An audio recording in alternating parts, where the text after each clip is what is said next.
Alright. Alright, you jackasses. We are live. Today we're going to be talking about Breonna Taylor, a little bit about Black Lives Matter, and why a whole lot of this is just some hocus pocus. This is Tony. And Mike. Well, I'd like to talk about Breonna Taylor. Now, there are a lot of conflicting news reports about what happened. One thing it seems like that we do know for sure was that the boyfriend of Breonna Taylor shot at the cops, and the cops shot back at him. They didn't kill him, but they killed his girlfriend. And they had to serve a drug warrant for somebody else that they had already detained earlier that wasn't at the address. According to what the police say, they have video of Breonna Taylor engaged in drug deals. This is what's alleged. And what's really disturbing to me is there's no body, there's no body, no camera footage of the body camera during when this was done. All right, so we have the Tatum report here. What I pulled up was, I forget if there's a, no. So here's the thing. They conducted a raid. I think I'm on the right page. Yeah, you are. Go ahead. Conducted physical surveillance. No, this. Oh, actually, since we're here, I'll talk about this. So they did an investigation. I'm not going to go over the whole thing. I was looking for the specific page. I just set this up before the stream, guys. Hold on. So right here, they talk about going in to do the raid. They had a telephone pole. They put a camera in the telephone pole, and it was watching the trap house that people were coming in and out of. Okay? So here it says, all right, trying to find exactly where it was. All right, here, right here. It says, when the search warrant was executed at the address, Springfield Drive, which Breonna Taylor was listed on, an officer-involved shooting, an OIS they call it, I guess, occurred as a result of Breonna Taylor was killed. Present inside the apartment at the time the search warrant was executed was Breonna Taylor and Kenneth Walker. Kenneth Walker, so for people who don't know, is a.k.a. Big Doug. That's his street name. Jamarcus Glover is Breonna Taylor's ex. The guy who you can see there on the right side of the screen says Jay Glover. He was the guy who was the drug dealer. He's the guy that she was in a relationship with and all that stuff. And her... He's the guy they were looking for when they went there. Her registered but he had already moved out. So let me explain. Her registered address was used as his registered address as a bank account for Chase Bank, where he was probably laundering his money through. You don't know that, though, but go ahead. It's true. It's a couple pages back. They said they raided a place that was a drug hangout or whatever. They seized, I think, crack cocaine. They found a piece of paper with her address listed on it and her name from Chase Bank. All right, that's alleged. It still has to be proven, but go ahead. No, it's in the report for the cops. It's a couple pages. It's not alleged. That's what happened. Okay, go ahead. This is a police report. Okay. So here's what happens. They go to her place. She is hanging out with Big Doug, a guy who was mentioned earlier in this. I'm not going to go over the whole thing. It would take too goddamn long. A guy who was working with Jamarcus Glover as the crack dealer at the trap house. So he's at Breonna Taylor's place, right? And here's what happens. So what it doesn't say here, it says it on the next page and all that. What happened is the cops come. They knock on the door first, and then, because it's a no-knock warrant, they shouldn't have to begin with, but they did not. I got to interject. I got something that I read that's really important. It was a no-knock warrant, but before they actually did the raid, the boss of the police, the judge of it was, changed it to state that they had a knock. Police saying they did knock, announced who they were, and when they did, he started firing shots inside. Go ahead. Mm-hmm. Right. So they knocked on the door, and then they opened the door. As they were barging open the door, Big Doug, who has a gun on him because he's a drug dealer, thought, uh-oh, that's a drug raid. No, not a drug raid. That's a bunch of drug dealers' rivals who are coming to cap our asses. So he shot immediately at the people entering the house. Here's the thing. Apartment, whatever. He shot at the cops. Now, who's in the hallway at the time that he's shooting at the cops? Breonna. Breonna, I don't think, had a gun because they didn't find one on her. It doesn't mention it in here. Hold on. She gets shot in the crossfire because Big Doug first fires at the cops who are entering with a no-knock warrant. They then shoot back at Big Doug. She's in the crossfire. Now, you could say this is a wrongful death, but the thing is, if we... this time I will go back. You can see right here, you've been probably reading it. Go to Tatum... Or actually, go to... I'm an idiot. Hold on. Go to this website. You see it right there? We're going to post it in the down below in the description once we're done with the live stream. They conducted all this research. Here's Breonna Taylor here. It's in. I read this before. It shows right here at the bottom. Read that. It is important to note that PBI detectives have observed on the poll camera Breonna Taylor and a black Dodge Charger plate number pull up. They plenty of video evidence on film. Her car. Her dress. Yeah. And her, because at the beginning conducting drug transactions. Now, we're not saying nobody deserves to die because of that. But Anthony, you're not gonna like, but I gotta correct you, because some reports say that this guy, Big Doug, wasn't there. The boyfriend wasn't. He's the one that shot. Some reports are saying that Big Doug was attending another location hours before that, and he wasn't even there. So there's a lot of conflicting reports going on. Shall we go back to the page where it says his full legal name? That was listed as the other person there besides Breonna Taylor. Which, by the way, they arrested Big Doug. She's dead, but he got arrested. He's sitting in jail probably waiting on the trial. I don't know when this was a couple years back, right? Or the early part of 2019, I think. Or 2020. Well, this was in January. Big Doug was originally charged with assault of a police officer after the shooting or attempted murder. That charge was dropped. Could he get charged with negligible homicide for her death because he's the reason she got shot in the first place? I would think. I don't know right? if that's. I would think so, but I don't know. Like a drunk driver's on the road and they swerve to avoid you, but you drive off the road and hit a tree. But I don't think that's going to happen. Responsible. Go ahead. Obviously, but my biggest issue is this is why body cameras are so important. If the body cameras, if the police were wearing the body cameras and they were on, there'd be a lot less speculation about what went on because you would have it on video. This is why I think officers, if they don't have a body camera on, should be suspended for 90 days without pay. And next time they should be fired. You need to make sure you have it on, and this case would be a lot clearer. Right. And if you take a look at this, the very beginning of this report, which is on the TatumReport.com, go ahead and check it out. This is the specific link that it goes to, though. I highly recommend checking out Tatum Report for Brandon Tatum. But the thing is, when you go to read this, I read over this. You can read over this as you're sitting there. Pause it if you want to. It refers to the fact that an associate of Jamarcus Glover, somebody's brother who's an associate of Jamarcus Glover, was murdered. They go to an address, and the people who are at this address who are being questioned about this murder are Breonna Taylor and Jamarcus Glover. Okay. So, look, as far as it goes for that, that's not clear what happened because if you read over this too, that has nothing to do with what. It's alleged that they had involvement in the homicide. But for those of you who aren't aware, the date on this is 12/03/2016. So this is dating back 4 years. No, I'm not really. I mean, it's really confusing on what happened that day. Other than what it says in the police report, though. So it says in the police report, witness accounts dispute that. Witness accounts are not reliable anyways. But it's a little confused. It's where we conflict. What about Doug? That's the thing I don't get. If I may, I'm going to let you go for a second, but just give me one. If Doug's there and he's the reason why she's dead, how come nobody in the mainstream media has approached Doug? Big Doug, sorry. Go ahead. He might have refused to talk to people. That's a good question. I heard that he issued a statement to the police at the time of his arrest that he used her as a human shield. It is kind of interesting that he said that? Allegedly, the police saying that he said that. Now, again, let me say this one more time. If this was on, the body cameras were on, you would have him on video saying this would be no dispute. It is kind of interesting, though, that she's supposedly close to him in the hallway. Because she gets shot 8 times and he doesn't get hit at all. So it would lead someone to believe that he did use her as a human shield. Mm-hmm. I don't know. But I don't know that it happened, but it makes sense to be so close to her. She gets hit so many times and he doesn't get hit at all. Well, because in the report, it only mentions the fact that they do execute that warrant, and she dies. It's not. And the funny thing is, they say it's an officer-involved shooting, which is a very generic term, because that could mean a number of things happened, and this person got shot by the cops. It's not just for those of you who don't understand. These terms are generally set up by the cops because when you have to get into the details and they're writing this report, they have to go subject A.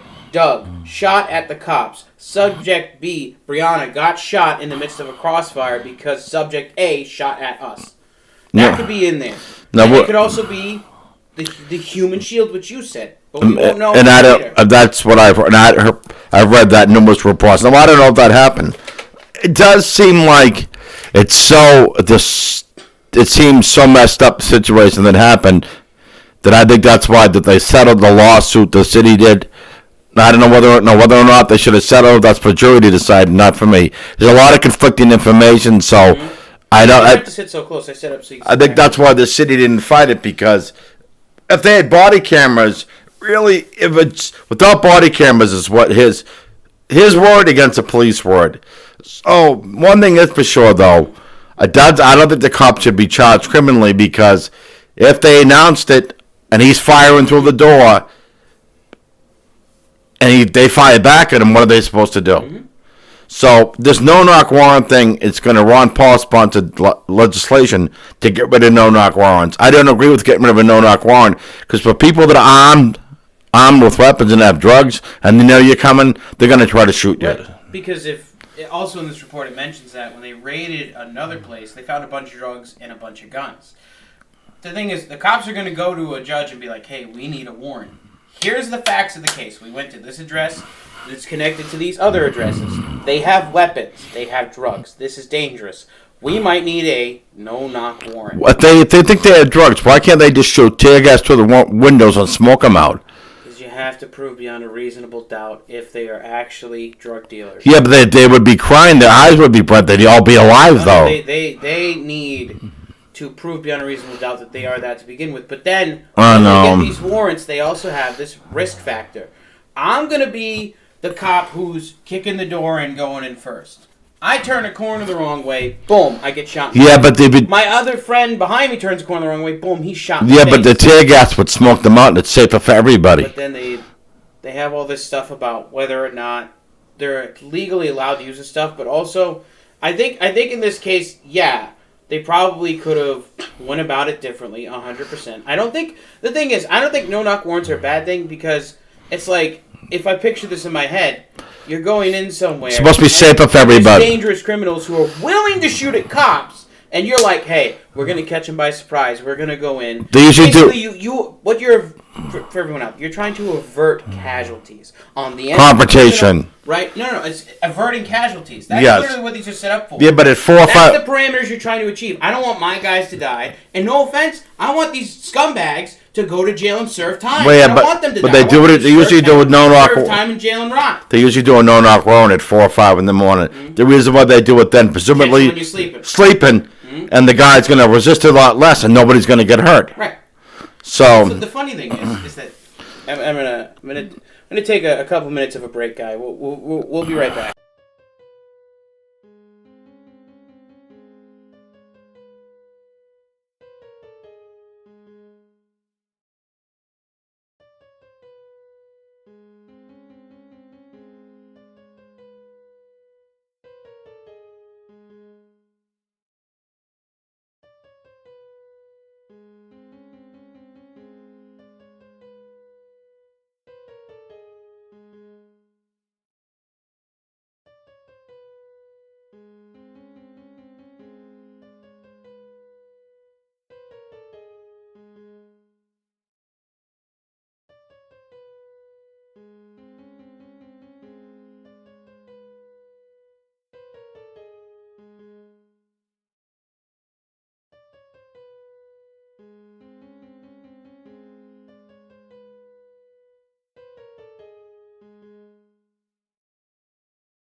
All right, you jackasses, we're back, and this is the thing that I wanted to bring up because a lot of people talk about this stat. Hey, we're on. Pay attention. I'm listening. All right. So the number of people shot to death by the police in the United States from 2017 to 2020. Okay, this is by race. Okay, yeah, whatever. Okay. I'm gonna let the numbers speak for themselves so that people understand this. Well, the white people shot statistics. Since when? Or what are the years again? So this is from 2017 is the blue, and go from the blue here all the way over to the right is the red. So as recently as 2020. No, in 2017 it was 457 white people shot, 223 black, and then 2018 it was 223 white people, black were 209. No. I'm sorry, I'm reading it wrong. Go read it. The first column is white people, and it's by year. And the second one is black, Hispanic, and then other. But where's the year? The year is represented by the... Oh, okay, I see. All right. I see. All right. Here's the thing. If you look at this, does the graph not go downwards? Yeah. Twice as many white people shot by cops as black people. So it's funny because in 2019, there was kind of a dip, and then 29. My God, in 2018 for black people there was a dip, and then in 2019 it went up, and now in 2020 it's below the averages for the last 3 years. Now, with that being said, nobody should be getting shot by cops no matter what color you are. Well, let's time out and say that people who shoot at the cops are crazy. Yeah, I know. A danger to themselves. Yeah, I know that. I'm saying, but just I'm saying normal everyday people who are just stop. Well, stop. Let me finish. I'm just saying, go ahead. Nobody should be getting shot by the cops. It's sad when it happens, but not on all these. Most of the cops do a good job every day. Right. There are some bad apples. When you have a large group of people doing any kind of a job, most of the people are going to do okay, good, and they're going to be some bad apples. That doesn't mean all cops are bad. Well, the thing I keep talking about is the training factor. How well are you being trained? We talked about this last time. We had to delete the podcast. We had some technical issues. We fixed it this time, as you can see. But it's like, look, I go to the military. I get trained a certain way. I have to have interactions with people inside of a war zone. Somehow, I managed never to shoot innocent people in a war zone. Okay, so I'm in the middle of a very dangerous environment. There's bombs. There's people who want to shoot me in the face. Okay, I could shoot them back. But I pull up. I have a pair of zip-tie handcuffs. Maybe I arrest some people. They go to the military prison, whatever the jail, whatever it is on base. Okay. Or they're just detained for a while. So I'm able to do my job without killing people. And for the most part, I'm in the most stressful environment you could be in. All right. You work a 9 to 5 as an officer, or more hours than that, because they do. And it's like, well, how well are you trained versus this jackass who shot somebody? The question I always have is, they talk about, well, white people get arrested, that doesn't happen. Question. Yes, it does. What's the difference between the white guy who got shot, or I should say the black guy who got shot, and the white guy who didn't get shot? It's the police and how they were trained. People talk about, well, it should be common sense. You do this, you do that way. Look at it this way. You're taught at a Wendy's to put the burgers in a certain order, right? Okay, what about the guy who got trained at Wendy's and he threw the burgers at people? This is real simple. Real simple. The guy who got trained right is going to do the right thing. Fuck all that moral bullshit. Well, there were a couple of things that need to change. One thing that needs to happen nationwide, every cop and every cruiser should carry a beanbag gun. So maybe instead of shooting somebody, get shot with a beanbag. Get shot with the beanbag on the nuts or on the tit or on the... What I'm saying, they're going to shoot you. It's going to be painful, but you're going to have a sore, and that puts some ice on it for a couple of weeks, but everybody's going to be alive. If maybe they shot Jacob Blake, they chased him twice, he didn't go down. Maybe with the beanbag he wouldn't have gone down, but a beanbag is a better option than a gun. Another thing that needs to happen, body cameras have to be on all the time. There needs to be swift punishment if you do not have it on. I don't want to hear you, for God, it was a charge, this and that. I think the first time, you're 90 days without pay, to spend it without pay, and the next time you're fired if you don't have it on. Here's my thing. I had this idea. They talk about these non-lethal options all the time, but then you hear the case of, well, we had to shoot him because we deployed 2 fucking tasers, and this guy kept going. Then you got to shoot him. I mean, I don't know what hold on. You got to rant. Let me get my space here. So here's the question. Why don't we have a non-lethal option that completely incapacitates someone? A taser, that's what it's supposed to be. No. I mean, just knocks him unconscious. Like Mike Tyson is just there in case he needs to come in and right in the fucking jaw. Well, the taser works 99% of the time. And a Mike Tyson punch would work 100% of the time. All right. I'm just saying. But if you taser someone twice and they don't go down, if you don't tasing them twice and they don't go down, you punching them in the head or putting them out of headlock because they're going to put them down. What I'm saying is that how come in this field we can put it this way. We can design missiles that shoot out of a fucking robot in the sky that can kill a terrorist with minimal impact to civilians around them. But we can't figure out a non-lethal option that actually works 100% of the time on all suspects, ranging in all physical toughness factors. We can't make something that straight up just takes you out. Doesn't kill you, but makes you unconscious or incapacitated. We need to have maybe the military design something that is that is not as lethal as a taser, but works a lot faster. It drops you the first time. How about something that has a guaranteed success rate? Should come back. The second it touches you, in a second you drop. You're incapacitated. A few minutes later you wake up, you're fine. But in those few minutes they can put the cuffs on you, which it's going to drop you the first time. Don't hit the table. Careful. I know you're passionate about this, but careful. I'm wondering if a taser doesn't take you down. I mean, shit. Well, I had a suggestion. Jacob Blake wasn't a heavy-set guy. No, he's a skinny dude. No, he was a normal. He had a normal frame. He's skinny. They say they tased him twice. That's if they did. I have a hard time believing the other thing is they tased him twice and it didn't go down. The taser has to make it through clothing. There's no guarantee it will. As well as the fact there's no guarantee that someone's going to get shocked by electricity and be like, oh, I need to stop dead in my tracks. My muscles are contracting. No, if they tase him twice and he's going to reach for a knife, if you're him and you're going to reach for a knife and there's cops around, what do you think is going to happen? You know they're going to shoot yourself. Right. That's kind of... Okay. No, I got you. But my thing is... That's kind of dumb in his part. I'm asking the question, why don't we have something that just immediately incapacitates someone? Apparently, pepper spray and tasers... Not effective all the time. Not effective all the time. You can build up a tolerance to pepper spray. The same way you can build up a tolerance to spicy food. Because it's in the same market. Here's the thing. I had this idea. It's gonna be a little bit of a comedy thing, but it's funny. So you remember Demolition Man with Wesley Snipes and Sylvester Stallone? Yeah. Remember how they had that rod, the glow rod, that when they just touched the side of someone's head, they went out like a light? You need something like that. We need something like that. Imagine all these interactions that get super violent, and we're just like, doop, takes a nap. Pick you up, put you in the squad car, bring you to the station. The point would be nobody would get hurt on either side. Somebody might piss or shit their pants. That'd be funny. But if you pissed your pants and you were fine, it would be funny you shit your pants. Oh my God, it would. But everybody could laugh because you would be okay. Yeah. And the only thing it would have is if you committed a crime, the alleged crime, dealing with that. But you would be, behold, you'd be alive, no bruises. This guy was shooting at people, and then we just did one of these right to the side of the head. He passed out, put handcuffs on him, put him in the squad car. He woke up at the station. He was like, "What the fuck happened?" But nobody shot. Right. To me, that would be the ultimate goal. And I think from now on, not every cop is Derek Chauvin. Not every case is George Floyd. But how many police chiefs are something? I forgot his first name. Arredondo. Remember the guy we covered in one of the first podcasts we did? Actually, I don't remember him. I'm sorry. Should I have? Hold on, guys.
All right, guys, we got it. This guy right here, Medaria Arredondo, who's a black guy. For everyone out there who wants to claim this is all the big bad white people, us, the racist fault.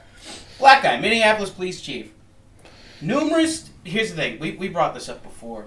I don't feel like looking forward to getting no offense, guys, but they had Derek Chauvin and Tal, the other guy, with the George Floyd thing, which was months ago. Y'all saw it here in the podcast. Numerous offenses, numerous times, where if you were a police chief and you knew what you were doing, unlike this jackass, you would have went, hey, Derek, Tal, yeah, you're fired.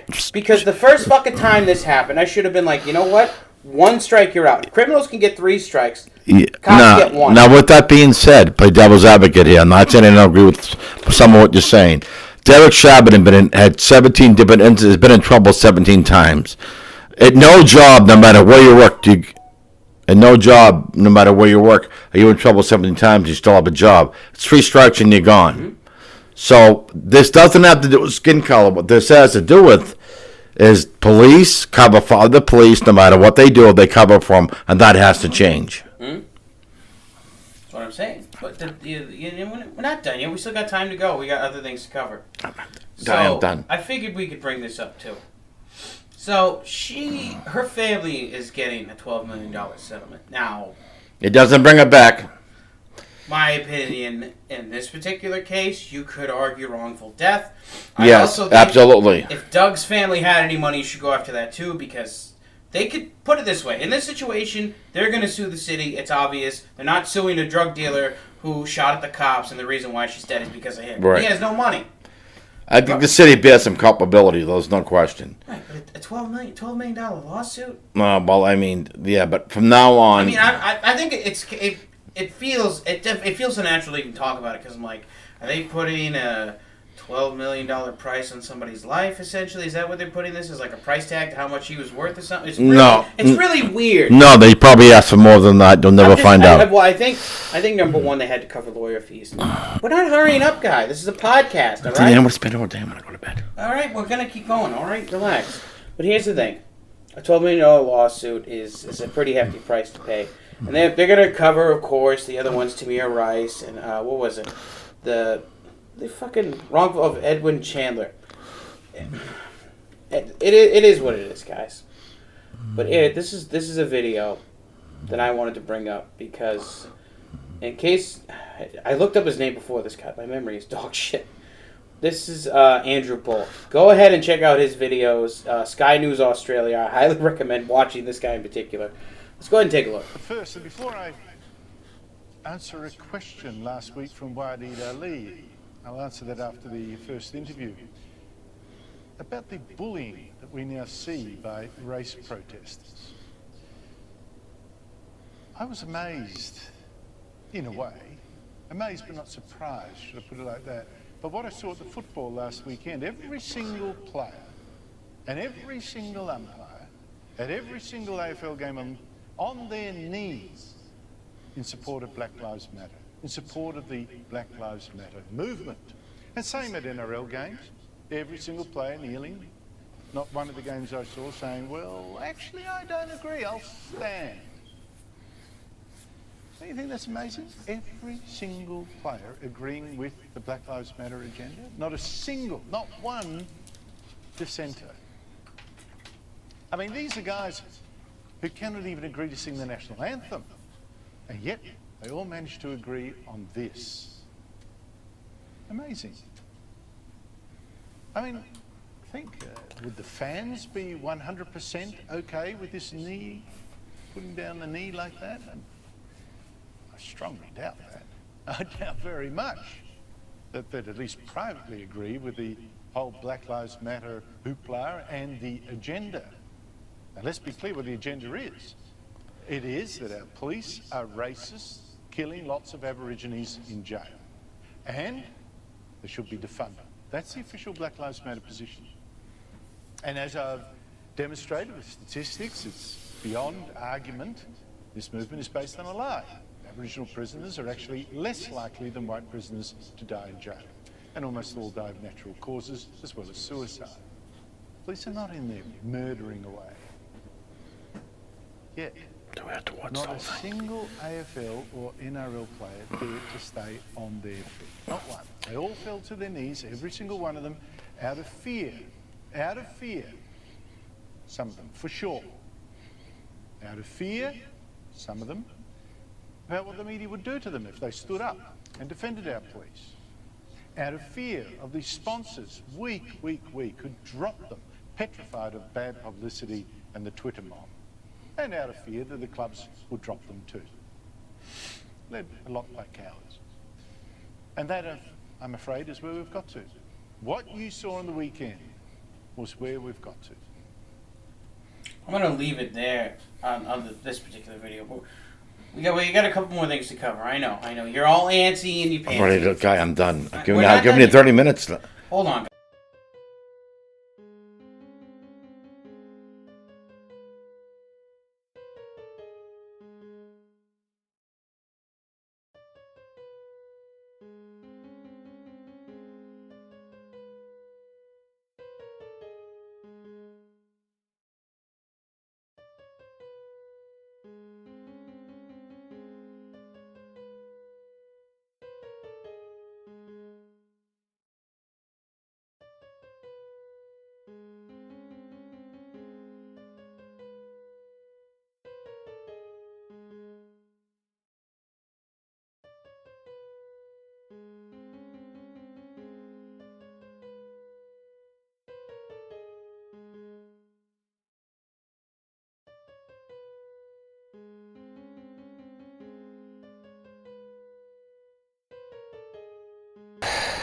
Right, but he's right. Coming off of what he was saying, I think it's stupid that a lot of people are getting upset at the whole idea that everything here is racist. Saying that the cops are supposed to be doing their jobs. You cheer up there. This is just for everyone out there, okay? This is for all y'all to stare at. Go ahead and take a look. Okay? Right? Somebody brings up statistics based in 2018. Of course, these numbers now would be way higher due to all of the crime rate surging. There you go. Yeah, take a look for your fucking self. You don't want to hear it because it's all bad and everything, racist, whatever. Okay. Here you go. There's raw data, statistics, numbers. Now, these are different because it's 2018, but as close as 2 years ago. Go ahead and look. Look right here. You know what my favorite one of these is? Is when we come down to this, it's sad, isn't it? That you think about, right, this particular here, murder and non-negligent manslaughter for all races. White, 5,280. Black, 6,380. American That's Indian. 1,100 more. Yeah, but the white thing is the white people are almost as high as the black people on the murder and manslaughter. It's not much of a difference. Okay, but then we go to Why this. the American Indian, the Asian, so much lower? But then I want to go to this and ask you the question. If we make up 76% of the population, it would make sense that we have 5,000 murders a year in our community based on race and crime. But they only make up 13%, and less than that 13% commits those 6,000 murders. Okay? Okay. I'm just saying, guys, this can change. This can get better. I bet you that if we continue in the direction of, as much as you hate the president we have, the trend that we're going in terms of being more Republican as a country and conservative, if we do head in this direction versus the direction we've been going for years, Obama had 8 years. Chicago became Chirac under his administration. When's the last time you've heard that term in reference to Chicago under Trump? If the Democrats win election, well, basically, no matter who wins the election, if you defund the police, all these numbers are going to skyrocket. You need law and order. If anything, you need more police. All right, guys. On that,